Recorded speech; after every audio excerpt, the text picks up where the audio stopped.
भाग 4 किंमत. कॉरिडॉरमध्ये एक ट्यूबलाईट चमकत होती, एकदा उजेड एकदा अंधार. आणि त्यामधल्या प्रकाशछायेत समर्थसमोर उभा होता पांढरा कोट घातलेला डॉक्टर. त्याचा चेहरा अर्धा सावलीत अर्धा उजेडात, पण नजर काहीतरी वेगळंच सांगत होती. जणू तो जिवंत नव्हता आणि मृत हे सुद्धा नाही. समर्थ भीतीनं थरथरत विचारतो, तू कोण? डॉक्टर मंद हसला. त्याचा आवाज जणू कुणीतरी दूरवरून बोलत होता, मी इथल्यांचा तारणहार. जो इथे अडकतो त्याला मी शेवटचा मार्ग दाखवतो. समर्थ मागे सरकतो. तो एक्झिट नेमप्लेटकडे बघतो. लाल प्रकाश टिमटिमत होता. डॉक्टर पुढे म्हणाला, तुला बाहेरचा रस्ता हवा आहे ना? मला माहिती आहे. समर्थ गप्प. शरीर थरथरतंय, पण प्रत्येक बाहेर जाण्यासाठी किंमत मोजावी लागते. समर्थ धाडस करून विचारतो, काय हवी तुला? डॉक्टर त्याच्याकडे हळूच बघतो, चेहरा भीतीदायक शांत. तुझा एक भाग. कोणता भाग? समर्थ घाबरून पुढे म्हणाला. डॉक्टर उत्तर देतो, जीवाचा नाही, पण आठवणींचा. इथून बाहेर जाण्यासाठी तुला एक आठवण सोडावी लागेल.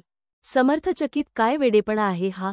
डॉक्टरने हात पुढे केला. त्याच्या तळहातावर एक छोटासा काळा गोळा तरंगत होता, जणू धूळ किंवा जीव. ही वस्तू तुझी आठवण घेईल. कोणतीही, तुझ्या आवडीची किंवा सर्वात वेदनादायक. तू निवड. समर्थच्या डोळ्यासमोर त्याचे वडील, आई, आजी, मित्र सगळे क्षण चमकून गेले. त्याने एक पाऊल मागे घेतलं. नको, मी काही देणार नाही. डॉक्टर हसतो, मग इथून कधीच बाहेर जाणार नाहीस. तो वळतो आणि दुसऱ्या बाजूला अंधाऱ्या कॉरिडॉरकडे चालू लागतो.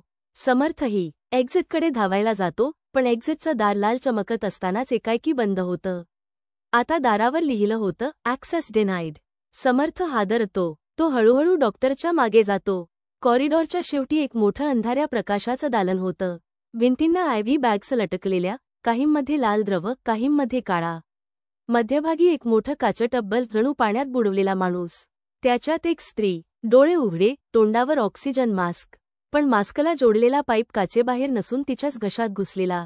समर्थचं पोट उलटलं. डॉक्टर म्हणाला, ही सगळ्यांची किंमत आहे. काहींनी आठवणी दिल्या, काहींनी शरीर, काहींनी आत्मा. तेव्हाच टबमधील स्त्रीचे डोळे समर्थकडे वळले. क्षणात तिचा हात काचेवर आपटला.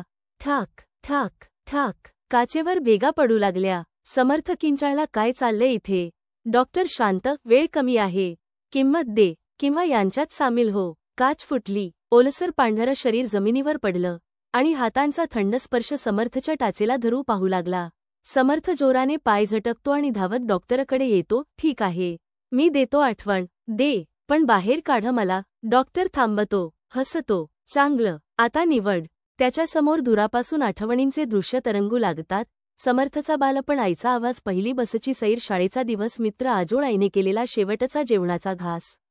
डॉक्टर म्हणतो, एक निवड, एक हटव. समर्थच्या डोळ्यांत पाणी येतं. तो हात पुढे करतो. आधी आई वडिलांचे चेहरे दिसतात, पण त्याने हात मागे घेतला. मग एक दृश्य उजळतं, त्याचा पहिला प्रेमभंग. त्याने गाल चोळत हळूच हसत मनात म्हटलं, हे हरवलेलं बरंच. तो आठवण हाताने काळ्या गोळ्याकडे ढकलतो. गोळा ते दृश्य गिळतो आणि डॉक्टरचा कोट हळूहळू जमिनीवर रक्तासारखी सावली पसरवतो. डॉक्टर म्हणतो, आता बाहेरचा रस्ता. मागचा कॉरिडॉर उजळतो. एक्झिट. आता हिरवा. समर्थ धावू लागतो, पण एक आवाज मागून हळूच म्हणतो, एक आठवण गेली. पण किंमत इथेच पूर्ण होत नाही.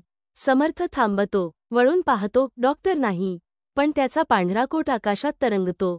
कोट हळूहळू काळा पडतो. समर्थच्या पाठीवर काहीतरी हलकटक करून बसतं. तो हात लावून पाहतो. एक छोटा टॅग, पेशंट 121. समर्थ दचकून पळतो. कपाट, शव, आवाज, सगळं मागे पडतं. तो एक्झिटमधून बाहेर पडतो, पण बाहेर अंधार. ना गाव, ना रस्ता, ना जंगल, ना नदी. फक्त दवाखाना एका वेगळ्या जागेत, जिथे प्रत्येक मार्ग परत त्याच दवाखान्याकडे जातो. समर्थ श्वास अडकलेला आणि दूर तेच बोर्ड टिमटिमत, वेलकम पेशंट 121.